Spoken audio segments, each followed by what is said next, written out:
कुछ ही दिनों में नवंबर में चुनाव होने वाले हैं बिहार में। और याद कीजिए, पिछले महीने हमने खूब ही सुना था एसआईआर, ज्ञानेश कुमार और बिहार की मतदाता सूची में गड़बड़ियों की बातें। लेकिन अब वही कहानी पश्चिम बंगाल पहुंच चुकी है। चुनाव आयोग के मुखिया ज्ञानेश कुमार ने जब पूरे देश में एसआईआर यानी स्पेशल इंटेंसिव रिवीजन लागू करने की प्रक्रिया शुरू की तो सोचा नहीं था कि बंगाल में उन्हें इतनी बड़ी चुनौती मिलेगी। बिहार की तरह ही पश्चिम बंगाल में भी चुनाव आयोग मतदाता सूची की जांच, पुराने रिकॉर्ड्स मिलान और फर्जी नाम हटाने का अभियान चलाना चाहता था। लेकिन ममता बनर्जी ने इस योजना के आगे दीवार खड़ी कर दी है।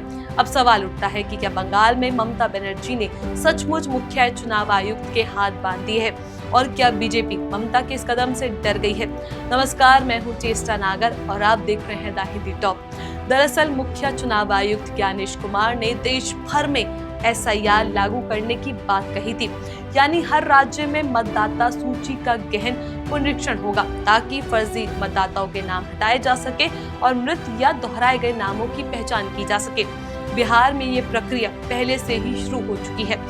वहीं अब चुनाव आयोग चाहता है कि ये प्रक्रिया पश्चिम बंगाल में भी लागू हो, लेकिन यहाँ ममता बनर्जी दीवार बनकर खड़ी दिख रही है।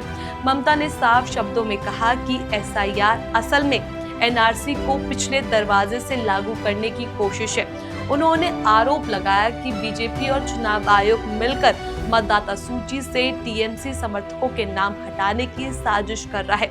इस पर उन्होंने अपनी पार्टी के विधायकों, सांसदों और कार्यकर्ताओं को अलर्ट कर दिया है कि जब भी बीएलओ यानी ब्लॉक लेवल अधिकारी घर घर जाएंगे तो टीएमसी कार्यकर्ता उनके साथ जाएंगे और ये सुनिश्चित करेंगे कि किसी भी असली मतदाता का नाम सूची से ना हटाया जाए। ममता बनर्जी ने एक सार्वजनिक रैली में कहा, हम किसी को बंगाल के लोगों के वोटिंग राइट छीनने नहीं देंगे। ये बंगाल है, बिहार नहीं।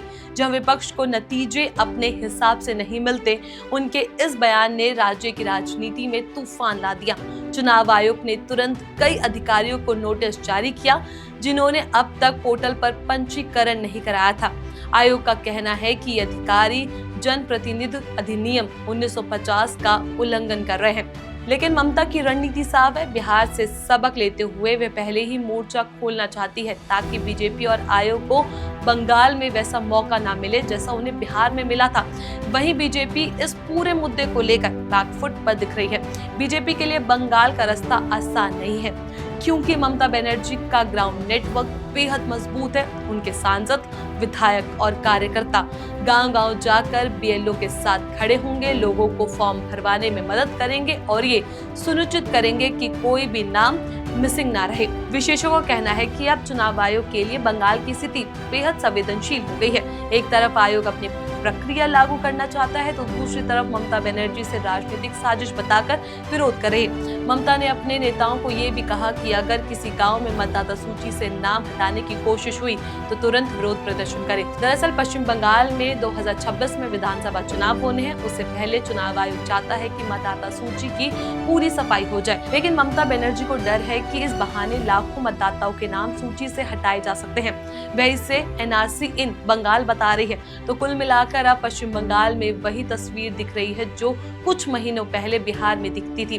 फर्क बस इतना है कि वहां ममता बनर्जी पहले से तैयार है। उन्होंने मुख्य चुनाव आयुक्त ज्ञानेश कुमार को घेर लिया और बीजेपी को रणनीति बदलने पर मजबूर कर दिया है। अब देखना ये होगा कि क्या चुनाव आयोग अपने प्लान पर अडिग रहता है या ममता की राजनीति एक बार फिर उसे रोक देती है। फिलहाल इतना तय है कि बंगाल की सियासत में ममता बनर्जी का जलवा बरकरार है और ज्ञानेश कुमार सचमुच फंस चुके हैं। इस पूरे मुद्दे पर आपका क्या कुछ कहना है? अपनी राय हमें नीचे कमेंट बॉक्स में जरूर बताएं। ऐसी और भी वीडियोस के लिए आप हमारे चैनल द हिंदी टॉप को सब्सक्राइब कर लें। इसके अलावा आप हमें एक्स, फेसबुक और इंस्टाग्राम पर भी फॉलो कर सकते हैं।